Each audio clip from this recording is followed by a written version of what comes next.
Ils sont au total 7 médias concernés par cette signature de convention avec la Haute Autorité de l'Audiovisuel et de la Communication, HAC. À l'entame de la cérémonie de ce 15 octobre, le président de l'institution félicite les promoteurs de ces radios et télévisions, désormais en règle pour la couverture des élections couplées, législatives et communales du 11 janvier 2026.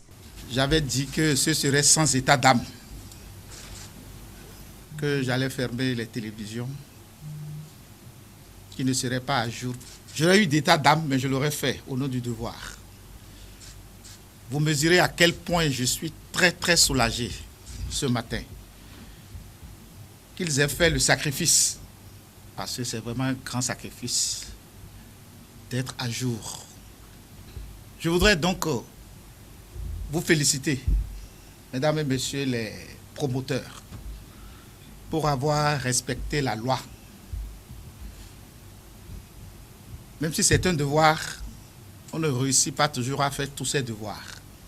Ceci étant, le président de la HAC procède à la signature de convention pour l'exploitation de fréquences. Radio Ilema, Océan FM, FM Nouvelle Vision, Radio Voix de la Vallée, Canal 3 Bénin, Télévision Carrefour et E-Télé sont les signataires de ces conventions. Un moment solennel qui constitue une occasion saisie par Agapit Napoléon Mafourican, porte-parole de ces promoteurs de médias, pour faire un plaidoyer.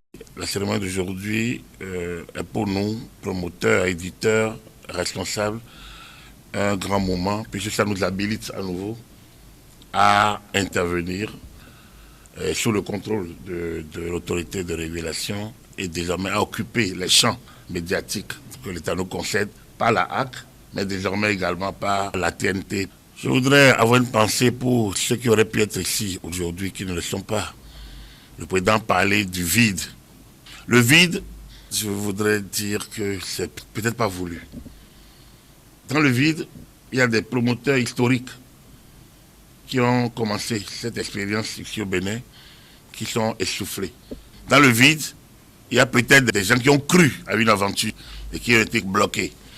Je voudrais peut-être que, sans état d'âme, plaider que le président continue, avec madame et les conseillers, à voir peut-être dans quelle mesure nettoyer, sans doute, mais ne pas couper le contact.